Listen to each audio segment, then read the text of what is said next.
Alléluia, Alléluia, gloire à Yeshua, le Saint des Saints, le Roi des Rois, le trésor de l'humanité. Nous bénissons le nom du Seigneur Yeshua Mashiach en ce jour encore qu'il nous donne. Il est l'Élohim véritable, il est l'Adonai véritable, le Saint des Saints, le Roi des Rois. À lui soit toute la gloire d'éternité en éternité. Amen. Bonjour mes bien-aimés frères et sœurs, aujourd'hui, par la grâce d'Élohim, nous allons parler des conséquences du manque de foi. Les conséquences du manque de foi. Et nous allons lire pour cela dans le livre de 1 Samuel au chapitre 13, à partir du verset 6. On va même prendre à partir du verset 5. 1 Samuel chapitre 13 à partir du verset 5. On va voir les conséquences du manque de foi. Je lis au nom de Yeshua Mashiach. Les Philistins s'assemblèrent pour combattre Israël, ayant 30 000 chars et 6 000 cavaliers, et le peuple était aussi nombreux que le sable au bord de la mer, tant il était en grand nombre. Ils allèrent prendre position à Michmash, à l'orient de Beth-Aven. Les hommes d'Israël furent pris d'une grande angoisse, car ils étaient oppressés. C'est pourquoi le peuple se cacha dans les cavernes, dans les buissons, dans les rochers, dans les tours et dans les citernes. Les Hébreux passèrent le Jourdain et allèrent au pays de Gad et de Galad. Shaoul était encore à Gilgal, aussi tout le peuple effrayé le rejoignit. Il attendit 7 jours, selon le terme fixé par Shemuel, mais Shemuel ne venait pas à Gilgal et le peuple se dispersait. Et Shaoul dit, « Amenez-moi un holocauste et des sacrifices d'offrande de paix. » Et il offrit l'holocauste. Comme il achevait d'offrir l'holocauste, Shemuel arriva, et Shaoul sortit au-devant de lui pour le saluer. Et Shemuel lui dit, « Qu'as-tu fait ?» Shaoul répondit, « Lorsque j'ai vu que le peuple se dispersait et que tu ne venais pas au jour fixé, et que les Philistins étaient assemblés à Michmash, j'ai dit, les Philistins descendront maintenant contre moi à Gilgal. Et je n'ai pas supplié la face de Yahweh. Je me suis maîtrisé un temps, mais j'ai fini par offrir l'holocauste. » On va s'arrêter d'abord là. Chapitre 13, on s'arrête au verset 12. Alors, mes amis, voici, mes bien-aimés, voici le peuple d'Israël qui est sorti d'Égypte 500 ans environ auparavant, un peu plus de 500 ans, 550 à 600 ans par là. Donc, ils sont sortis de l'Égypte et ils ont été conduits dans le désert. Ils sont sortis par la main d'Élohim, avec tous les signes et les prodiges que le Seigneur a opérés dans le pays d'Égypte. Ils sont sortis par le bras puissant de Yahweh. Ils ont traversé la mer Rouge. Ils sont allés dans le pays, dans le désert d'abord. Ils ont été conduits ensuite dans le désert par la colonne de nuée et par la colonne de feu dans la nuit. Et les enfants d'Israël vont ensuite rentrer à Canaan et commencer à prendre possession des terres. Ils vont prendre possession des terres que le Seigneur leur avait promis à leur père de leur donner. Ils prennent possession des terres par tribu. Chaque tribu rentre en possession de ces terres. Le Seigneur leur avait demandé qu'une fois qu'ils seraient rentrés dans ce pays-là, qu'ils puissent dévouer par interdit tout ce qui s'y trouvait. Ils ne devaient pas adorer les divinités étrangères de ces peuples. Ils ne devaient pas laisser des habitants de ce peuple-là, mais ils n'ont pas été obéissants à Yahweh et donc ils ont laissé les habitants de ces peuples-là et ces habitants sont devenus une épine dans leurs pieds. Et donc il y avait des Philistins, il y avait divers autres peuples qui étaient là, au milieu d'Israël, parce qu'ils n'avaient pas détruit ces peuples-là comme le Seigneur leur avait demandé. Et ces peuples-là sont devenus, comme je disais, pour eux, des pièges. Et à maintes reprises, ils vont se lier avec les enfants de ce peuple, alors que cela était interdit par le Seigneur. Le Seigneur va les frapper, ils vont se repentir, le Seigneur va susciter des juges qui vont se succéder dans le pays tout au long de ces 500 et quelques années. Donc, on va avoir des juges comme Jephthé, on va avoir des juges comme Samson, on va avoir des juges comme Othniel, on va avoir des juges comme Déborah, qui est accompagnée de Barak, on va avoir des juges comme Samuel lui-même, qui a été juge en Israël. Alléluia. Donc, nous voici donc environ 650 ans après la sortie du peuple d'Israël d'Égypte. Samuel est devenu vieux et le peuple va demander un roi. Nous voulons un roi comme nos voisins. Le peuple va demander un roi qu'il voit à l'œil nu. Alors que jusqu'ici, Yahweh marchait à la tête de ce peuple comme roi. Le peuple, 500 ans après la sortie d'Israël d'Égypte, 500 à 600 ans après la sortie du peuple d'Israël d'Égypte, eh bien, ils vont demander un roi. Alors que Yahweh a toujours marché à leur tête, depuis Abraham. Donc, après Abraham, ils ont passé, après Abraham, Isaac, on a eu Jacob. Jacob a eu ses enfants et ils sont entrés au nombre de 70 en Égypte. Et ils ont passé, le peuple a passé 430 ans en Égypte, environ. 430 ans. Et quand ils sont sortis d'Égypte, là, ils ont marché, ils ont occupé les terres que le Seigneur leur avait promis. Et nous sommes ici donc environ 1000 ans après, un peu plus de 1000 ans, 1200 environ après Abraham. Alléluia. Abraham a marché fidèlement avec le Seigneur était son roi. Isaac, Jacob ont marché avec le Seigneur était leur roi.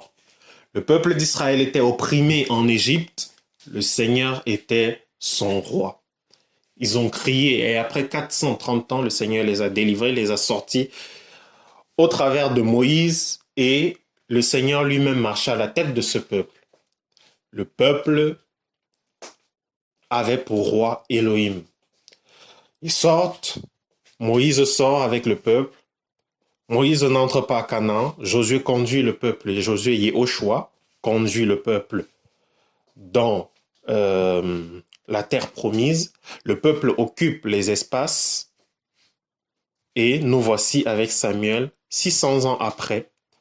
Et donc environ 600 à 650 ans après, le peuple va demander à un roi qui doit marcher à sa tête comme les autres peuples. Alors que Yeshua, Yahweh Elohim, marchait à la tête de ce peuple, le peuple va demander un humain. Un humain. Le peuple va demander qu'un humain règne sur lui. Alléluia. Le peuple demande à ce qu'un humain règne sur lui. Alors que Elohim régnait sur son peuple. Elohim régnait sur son peuple. Donc lorsque le peuple demande un roi, Samuel, étant devenu vieux, va dire au peuple tout ce que le roi aura comme avantage sur eux. Alléluia. Alléluia. Donc Samuel va dire tout ce que le roi aura comme avantage sur le peuple. Donc il prendra de leurs filles et en fera des servantes, il prendra de leurs champs, il prélèvera la dîme, il prélèvera le meilleur de leur bétail, il prélèvera et il utilisera leurs enfants pour en faire ses guerriers. Et le peuple a dit oui, nous voulons un homme qui régnera sur nous. Et Elohim va dire à Samuel, ce n'est pas toi qu'il rejette, c'est moi qu'il rejette, afin que je ne sois plus leur roi. Alléluia. Et donc, Saül, le fils de Kis, de la tribu de Benjamin, sera le premier roi sur tout Israël. Avant, on avait des juges et des prophètes, mais Saül, fils de Kis, sera donc le premier roi sur tout Israël. Il va régner sur Israël 1 an. Et après 2 ans, il va convoquer le peuple. Alléluia. Et donc, il choisit 3000 hommes d'Israël et 2000 hommes avec lui à Michmash. Et son fils avait 1000 hommes à Gibéa. Alléluia. Donc, à partir du verset 5, donc, 1 Samuel 13, verset 5, où on a commencé à lire, donc les Philistins vont s'assembler pour combattre. Les enfants d'Israël vont voir les 30 000 chars et les 6 000 cavaliers, et ils vont commencer chacun à se chercher. Chacun va commencer à se cacher. Or, Samuel le prophète avait demandé à Saül le roi d'attendre 7 jours. 7 jours. Saül a attendu 7 jours. Mais ne voyant pas venir Samuel, il a commis l'erreur de faire le sacrifice. Or, ce n'était pas au roi de faire le sacrifice. Alléluia. Ce n'était pas au roi de faire le sacrifice. Alléluia. Alléluia. Ce n'était pas au roi de faire le sacrifice. On lit, 1 Samuel, chapitre 13, verset 9. Et Samuel dit, et Saül le roi donc, dit, amenez-moi un holocauste et des sacrifices d'offrande de paix. Et il offrit l'holocauste. 10. Comme il achevait d'offrir l'holocauste, Shemuel arriva et Shaul sortit au-devant de lui pour le saluer. Et Shemuel dit, qu'as-tu fait? Shaul répondit, lorsque j'ai vu que le peuple se dispersait et que tu ne venais pas au jour fixé et que les Philistins étaient assemblés à Michmash, j'ai dit, les Philistins descendront maintenant contre moi à Gilgal et je n'ai pas supplié la face de Yahweh. Je me suis maîtrisé un temps et j'ai fini par offrir l'holocauste. Erreur. Donc, Samuel avait demandé à Shaoul d'attendre 7 jours. Certainement un ordre du Seigneur, qu'il attende 7 jours. Le Seigneur voulait éprouver Saül pour voir sa patience. Le Seigneur voulait éprouver Saül, roi d'Israël, pour voir son obéissance. Le Seigneur voulait éprouver Saül, roi d'Israël, pour voir sa foi. Car la foi est une ferme assurance des choses qu'on espère. Et quand on espère en Yahweh, on n'est pas confus. Alléluia. Le Seigneur voulait éprouver Saül pour voir son obéissance. L'obéissance, la disposition du cœur à écouter et à obéir à la parole de Yahweh. Le Seigneur est tout puissant. Il a fait des prodiges, il a fait des merveilles, il a fait des miracles. Et tout au long de la vie du peuple d'Israël, il s'est enchaîné des prodiges et des miracles. Alléluia. Alléluia. Tout au long de la vie du peuple d'Israël, c'était un enchaînement de prodiges, de miracles, de prodiges, de miracles. Le Seigneur a suscité des Moshés qui ont traversé la mer Rouge avec le peuple. Le Seigneur a suscité des Samsons qui ont battu les Philistins, 10 000 Philistins, 2000 Philistins, 1000 Philistins, juste avec une mâchoire d'animal. Le Seigneur a suscité les Barak, le Seigneur a suscité les Déborah, le Seigneur a suscité... Mais le peuple marchait dans le miracle. Israël a toujours marché dans le miracle et a toujours vu la main d'Élohim. Donc le Seigneur voulait à la tête de son peuple quelqu'un d'éprouvé, d'approuvé de par sa foi et de par son attachement au Seigneur. mais il n'a pas été patient. Il dit, je me suis maîtrisé, mais j'ai cédé. Oh mon frère et ma sœur, il y a des situations et des circonstances dans lesquelles le Seigneur te plonge pour voir ton attachement à lui. Il y a des situations et des circonstances dans lesquelles le Seigneur te plonge pour voir combien tu as la foi. Alléluia. Alléluia.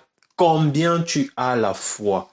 Quelle est ton assurance par rapport à moi, dit Yahweh. Alléluia. Quelle est ta foi?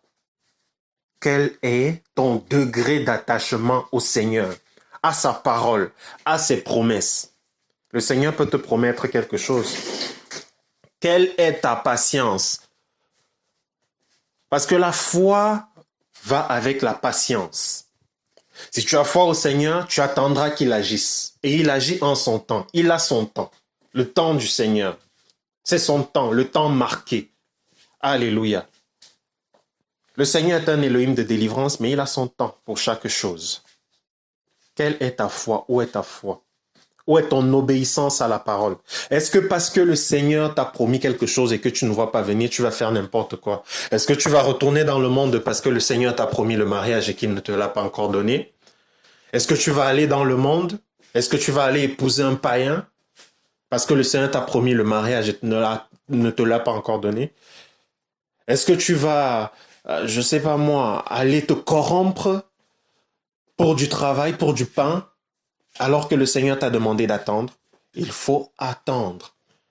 Il faut attendre. Le Seigneur aime la foi. Le Seigneur agrée la foi, la ferme assurance. Quoi qu'il arrive, Seigneur, quoi qu'il m'en coûte, Seigneur, je sais que tu es fidèle et que tu agiras. Tel est le credo de ceux qui sont agréables à Yeshua. La parole déclare, car sans la foi, il est impossible d'être agréable au Seigneur. Sans la foi, il est impossible de lui être agréable. C'est écrit, alléluia, dans le livre d'Hébreux. Il faut que celui qui s'approche d'Élohim croit qu'Élohim existe et qu'il est le rémunérateur de ceux qui le cherchent. Et sans la foi, il est impossible de lui être agréable. Donc le Seigneur va te plonger des fois dans des situations et des circonstances pour éprouver combien tu l'aimes, pour éprouver cette foi, pour éprouver ton assurance, l'assurance que tu as de ce que le Seigneur dit va s'accomplir.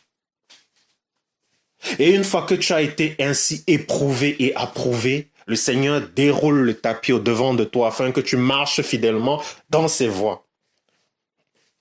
Le Seigneur te façonne au travers de l'épreuve. Il t'éprouve, il t'éprouve. Est-ce que mon fils va céder? Est-ce que ma fille va céder? Est-ce qu'il est digne? Est-ce qu'elle est digne? C'est par beaucoup de tribulations qu'il vous faudra voir le royaume, nous dit la parole. Et dans cette tribulation-là, ce sont des épreuves en fait. Le Seigneur éprouve, il éprouve, il éprouve. Il presse, il nous presse, il nous presse, il nous presse, afin de voir combien nous sommes attachés à lui, combien nous sommes fidèles. Mais le Seigneur n'est pas un père fouettard. Le Seigneur nous donne également du repos. Il nous donne également de la paix. Il nous donne également du rafraîchissement. Alléluia. Il nous rafraîchit. Il ne nous abandonne pas. Même dans l'épreuve, il est là, il nous console, il nous conseille. Il est lui-même l'esprit de consolation. Donc quand il envoie l'épreuve, il envoie également le moyen d'en sortir. Et l'épreuve, c'est pour nous qualifier, c'est pour qualifier ses élus. Alléluia. Donc mon frère, ma sœur, bien-aimé, si tu passes par des temps difficiles, si tu passes par des épreuves, sache que le Seigneur t'éprouve pour voir combien tu es attaché à lui. Le Seigneur t'éprouve pour voir si jamais tu vas tenir. Le Seigneur t'éprouve pour voir combien tu l'aimes. C'est l'amour. Par amour pour toi, Yeshua est venu. Il est venu et il a passé toutes les étapes successives jusqu'à la croix. Et il est mort et il est ressuscité des morts. Alléluia. Donc, nous aussi, nous sommes le peuple de la résurrection. L'épreuve ne dure pas à toujours. Il y a un temps de rafraîchissement. Et mon bien-aimé, ma bien-aimée, attend le temps de rafraîchissement patiemment de la part du Seigneur. Parce qu'il y a de grandes choses en vue. Alléluia. Le royaume est pour ceux qui sont éprouvés et approuvés. Alléluia. Donc, mes bien-aimés, soyons patients. Soyons patients et ayons la foi. Alléluia. Donc, la parole va nous dire au chapitre, dans 1 Shemuel, chapitre 13, verset 11. Et Shemuel lui dit, qu'as-tu fait? Shaoul répondit, lorsque j'ai vu que le peuple se dispersait, alléluia, nous marchons par la foi et non pas par la vue. Saoul a regardé avec ses yeux physiques. S'il l'avait regardé avec ses yeux spirituels, il aurait vu qu'il y avait déjà une armée d'anges qui était là tout autour. Il y avait une armée d'anges que le Seigneur avait déjà préparée. Alléluia, pour la bataille. Mais il a vu avec les yeux physiques, il a vu la panique du peuple. Oh non, mon frère, non, mon bien-aimé, non, ma bien-aimée, non. Les personnes qui veulent être qualifiées par le Seigneur doivent apprendre à être résilients, résistants. Même si les circonstances ne s'y prêtent pas, je sais en moi-même que le Seigneur Yeshua agira. Alléluia. Même si tout ce que je vois, même si tout ce que mes yeux physiques voient, ne se prête pas à ce que je suis en train d'attendre. Je sais que Yeshua a la capacité surnaturelle de faire sortir de l'eau du rocher dans un désert. Alléluia. J'attache ma foi sur ce Seigneur. Je mets toute mon espérance en ce que Yeshua peut tout. Il est capable de tout. Et j'attends.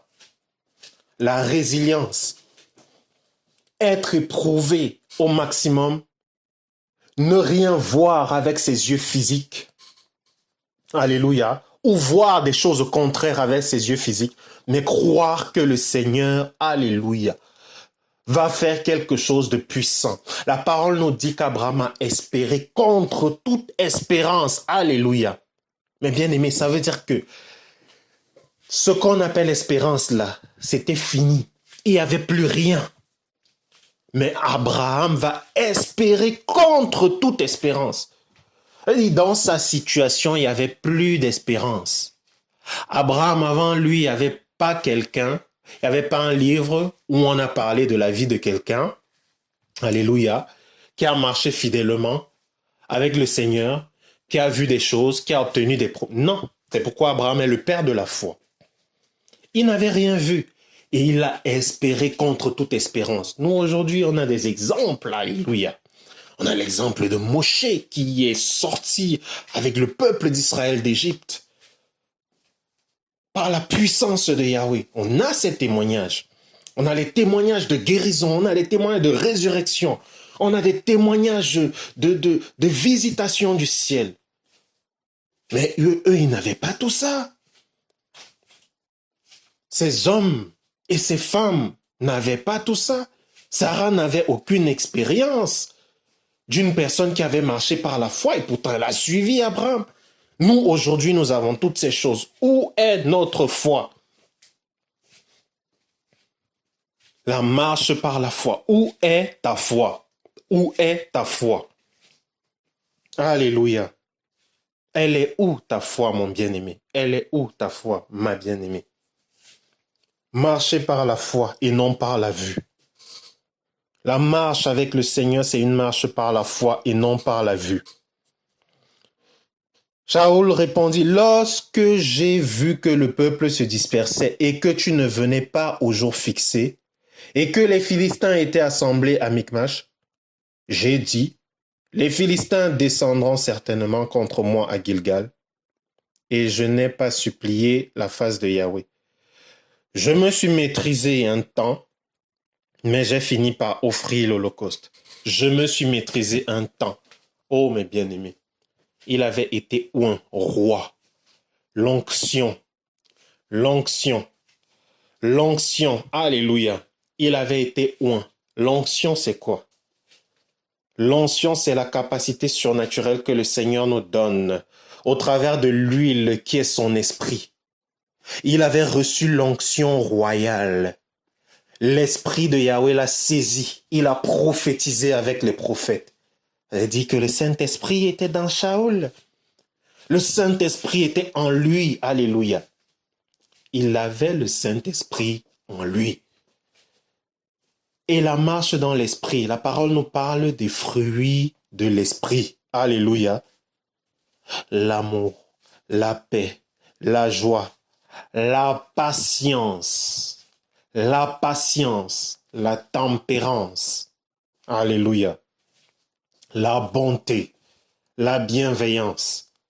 Donc il y a la patience, la maîtrise de soi, le contrôle de soi. C'est un fruit que l'esprit avait apporté en Shaoul.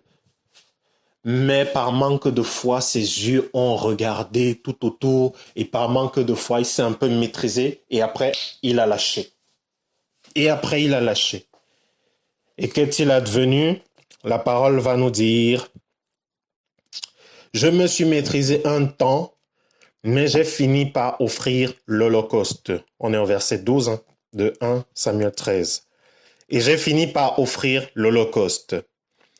Shemuel répondit à Shaoul, c'est en insensé que tu as agi, car tu n'as pas gardé le commandement que Yahweh, ton Elohim, t'avait donné. Car Yahweh aurait maintenu à jamais ta royauté sur Israël. Alléluia. La parole nous dit, Alléluia, que Yahweh aurait maintenu à jamais la royauté de Shaoul sur Israël. Il a agi en insensé. Shaoul a agi en insensé. La parole nous dit, et maintenant ta royauté ne subsistera pas. Yahweh s'est choisi un homme selon son cœur, et Yahweh l'a destiné à être le chef de son peuple, parce que tu n'as pas respecté le commandement de Yahweh. Alléluia. Alléluia. Donc voici quelqu'un que le Seigneur avait choisi et avait destiné à être roi. De génération en génération sur Israël, que sa royauté soit maintenue à jamais sur Israël. Et parce qu'il ne s'est pas maîtrisé, parce qu'il a manqué de foi, il a manqué la foi, donc la royauté lui a été ôtée. Et maintenant, ta royauté ne subsistera pas. Yahweh s'est choisi un homme selon son cœur, et Yahweh l'a destiné à être le chef de son peuple, parce que tu n'as pas respecté le commandement de Yahweh. Voici donc comment, par manque de foi, par manque de patience, par manque de contrôle de soi, de maîtrise de soi, Shaoul, fils de Kis, de la tribu de Benjamin, a perdu la royauté sur Israël. Et le Seigneur va ôter cette royauté-là et va la transmettre à David. Alléluia. À David. Alléluia. Donc David sera donc roi sur Israël à la place de Shaoul. Et ceci par manque de foi de Shaoul. Il a douté du Seigneur. Donc mes bien-aimés, lorsque le Seigneur nous fait une promesse, lorsque Yeshua nous fait une promesse, lorsque Yeshua nous demande d'attendre, attendons patiemment jusqu'à ce que sa délivrance arrive. Attendons patiemment jusqu'à ce qu'il agisse. Nourrissons-nous du fruit de l'esprit. Nourrissons notre âme, notre esprit du fruit de l'esprit. En attendant patiemment. Crions toujours à lui. Demandons-lui de nous ouvrir les yeux spirituels afin que nous puissions voir comment il combat pour nous, alors nous aurons l'assurance. Nous allons nous asseoir avec assurance en attendant la délivrance. En réalité, Saül avait déjà certainement entendu parler de Jephthé, Yifta, qui a combattu une armée de Madianites, alléluia, juste avec 300 hommes. Il avait entendu parler de cette histoire, juste avec 300 hommes. Mais ce n'est pas Jephthé qui a combattu, c'est Yahweh lui-même qui a combattu. Donc Saül aurait pu se dire, même si je suis le seul qui reste sur le champ de bataille, alléluia, Yahweh va opérer une grande délivrance.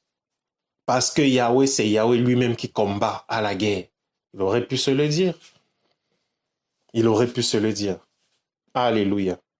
Mais il s'est maîtrisé un tout petit peu. Et après, il a lâché. Le Seigneur voulait l'éprouver pour voir sa foi, son attachement.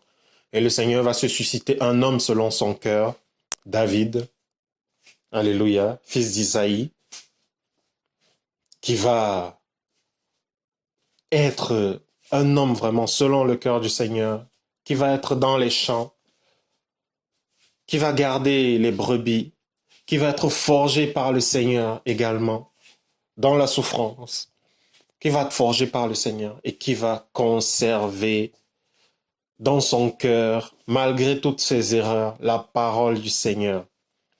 Au point où lorsque son fils Salomon va venir, le Seigneur va dire, je maintiens ta royauté à cause de ton père David, à cause de David. Alléluia. Non, mes bien-aimés, frères et sœurs dans le Seigneur, sachons avoir foi en Yeshua.